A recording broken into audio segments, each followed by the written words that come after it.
There's this shooting at the Grand 16. On Collie Saloon, or? On Johnson, the Grand 16. The one on Johnson? You know if anyone was shot? I don't know. I was in the screen. How many shots you heard? Like 6 or 7. He shot right at people. 911, what are you reporting? There's a shooting at Grand 16. Wait, ma'am, do you have a description of the person with the gun? He was wearing a white polo. I don't know. He's an older man. Okay, you know, is he white, black, or Hispanic? He's white. Lafayette City Police, this is Brenda. Hi, Brenda. Yes, I'm at the Grand Theater on Johnson Street. Somebody just got shot in a movie. Okay, we're on the way. Okay, thank you. Do you know, did you see anybody who's got shot or who shot who? Yes, well, the girl who just got shot just walked out of the building. We were about to walk in. She walked out of the building, the female that was shot? Yes, the female that was shot walked out of the building. I don't know who shot her. Okay. 911, what are you reporting? We have a shooting at the Grand 16 on Johnson Street. Yes. Shot in her leg. Okay, yes, we do have the call. We're sending police and an ambulance, okay? Okay, there's 2 people shot. Y'all need to 2 people shot? Yes, there's 2 people shot. 2 people shot. One shot in the arm? Let me see the other one. Hold on, come on. You said one was shot in the leg? One is shot in the leg. You shot in the leg too? The ambulance on the way. They both shot in the leg, ma'am? Correct. And it was a white male? Did you see the person with the gun? I don't know. I was in box office. And they all ran out. All right, we do have the call, okay? We are sending police and an ambulance. Okay, thank you. You're welcome. 911, what are you reporting? We're at the Grand Theater on Johnson Street, and we're in the movies, and someone just started shooting people. The shooter, 59-year-old John Hauser, is seen purchasing a ticket to the movie Trainwreck at 7:20 p.m. last Thursday. A second camera shows him entering the lobby. He walks down a long hallway, pauses, goes left, then turns around and enters Theater 14 under the cover of darkness, hiding a .40 caliber handgun. This is the inside of the theater. So online it says that the shooting happened in Theater 14. However, when I come inside, they're no longer numbered, but they're letter. N is the 14th letter of the alphabet, but I'm only guessing as to if this actually happened in this theater or not. But you can imagine people screaming, running for their lives, fleeing these exits. Those exits over there.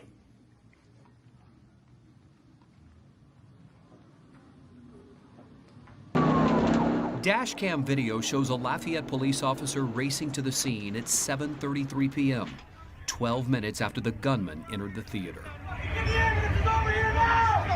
The first 911 call was made at 7:28 p.m. 19 more would follow.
About 4 miles away from the shooting location, this used to be a Motel 6. Now it's under a different owner and different name, but this is where John Russell Hauser stayed for some time during the summer of 2015. When detectives realized that he was staying at this establishment, they immediately got a search warrant and raided his room. He was staying in room 129, somewhere in this building right here. And when they searched his room, they found a bunch of bottles of alcohol just strewn everywhere. The place was a complete mess. He had different wigs, and they found a fictitious license plate that he had used on his car to commit the crime. They somehow believed that he was actually, in his plans, trying to escape.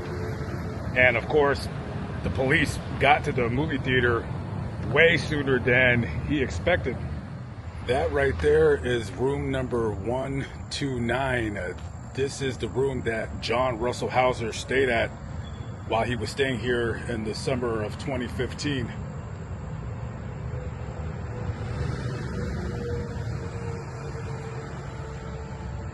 Looks like it's closed down right now.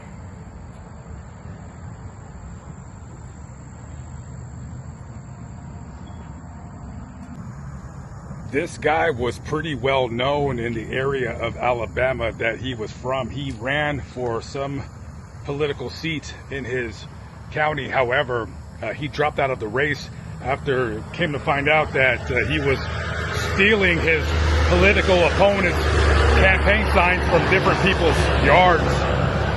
He drops out of the race. There was a local radio show host that would have John on as a call-in guest because he was so radical in his political beliefs that he would basically get people to call just to argue with him. And it says online that he was a practicing lawyer. He graduated from Columbia State University. I believe that's what the school is called. And he did have, at a time or another, a law practice somewhere over there. And it also says that he owned a couple bars for a year or two at a time. In 2006, he tried to get a concealed weapons permit, and he was denied because of a domestic violence complaint that his wife had filed on him.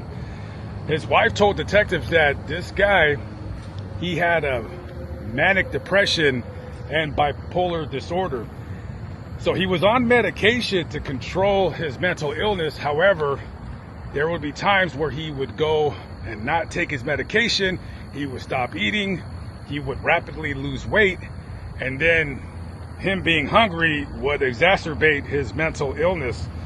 She finally had to call the police on him because he was upset because his daughter was getting married. And I guess he felt that she was too young at the time to do that. So she anyways filed for divorce at the end of 2013.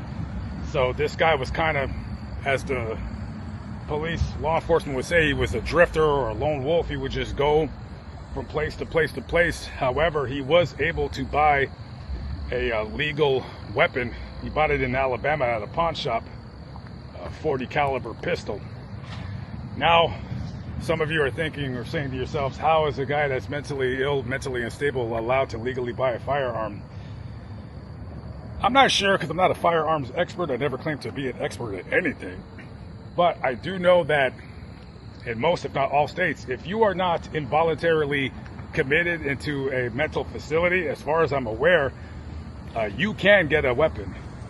Now, I think the courts, when he was dealing with the law with his wife, they did try to have him voluntarily commit himself to a mental hospital, but I'm not sure if he did or not. But because of that, he was able to get a gun to commit this crime. And when they were searching his room, they did find a notebook that had some kind of instructions about pertaining to the movie theater. So possibly he had been planning this for some time or another. Absolutely no rhyme or reason why this guy committed this crime, other than to say, unfortunately, mental illness strikes again. You got people who have bad brains who should not be able to own firearms.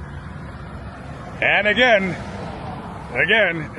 we're seeing this problem where people are mentally ill, they're buying firearms, and they're using them on other people.